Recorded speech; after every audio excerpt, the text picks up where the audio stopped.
Materia Ture. Mr Chair, yet another half-truth about a half measure from this minister and this government. Let us make no mistake. Let's talk about the $25, shall we? Increase in the benefit. What percentage of beneficiaries are getting the full 25%?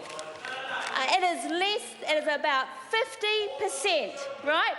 So only 50% of those who are entitled to that $25 are actually getting $25 because this government has given with one hand and has taken with another.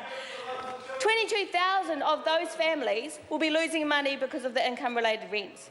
About 40% of beneficiaries will be losing money from that $25 because of other services or funding they're getting through MSD that they won't be entitled to. So when this minister stands up and says they get $25 extra, she is not telling the whole truth. And that is the problem with this government, yet another half measure that does nothing. Her ministry and the Treasury have all said that that $25 will not solve child poverty. So we know that it will not have an appreciable effect on families or bring families out of poverty. Let's talk about another half measure, shall we? And this is about housing, because as we know, housing, particularly rental housing for poor families, is a key driver to entrenching their poverty because it's expensive and driving more costs because their kids get sick and have to go to hospital. And we know that a warrant of fitness, a proper comprehensive warrant of fitness for rental properties to make sure those rental homes are safe for the families, for the children who live in them, will save lives. It will save lives.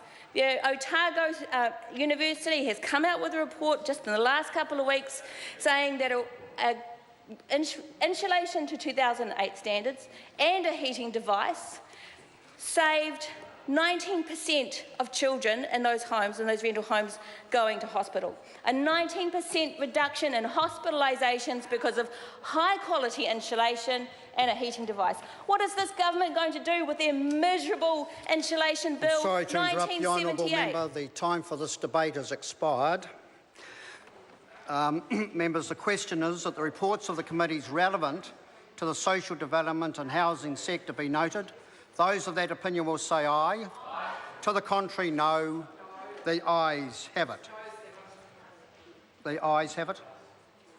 The question now is that clauses 1 to 7 and schedules 1 to 4 stand part. Those of that opinion will say aye. Aye. To the contrary, no. The ayes have it. Ayes have it. A party vote's been called for. I'll ask the clerk to conduct a party vote. New Zealand National. 59 votes in favour. New Zealand Labour. 32 votes opposed. Green Party. 14 votes opposed. New Zealand First. 12 votes opposed. Maori Party. 2 votes in favour. ACT New Zealand. 1 vote in favour. United Future. 1 vote in favour.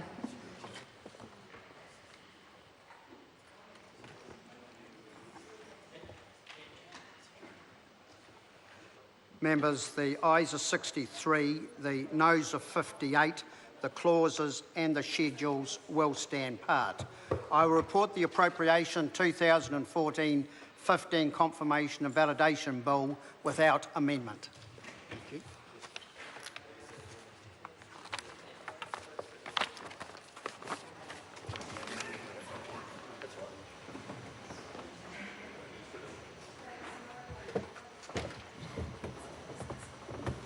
Members, the House is resumed. Mr Speaker, the committee has considered the appropriation 2014-15 confirmation and validation bill and reports it without amendment. Mr Speaker, I move that the report be adopted.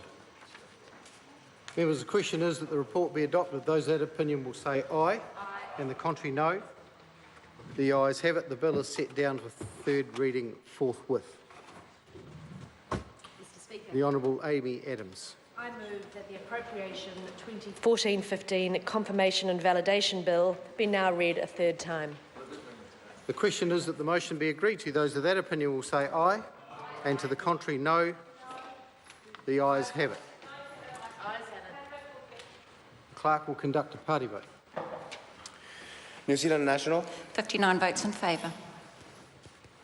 New Zealand Labour, 32 votes opposed. Green Party, 14 votes opposed. New Zealand First, 12 votes opposed. Maori Party, 2 votes in favour. Ag New Zealand, 1 vote in favour. United Future. 1 vote in favour.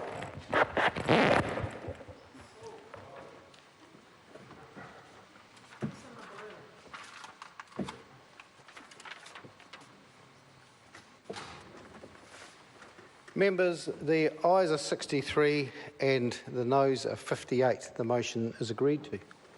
Appropriation 2014-15 Confirmation and Validation Bill, third reading. Call on Government Order today number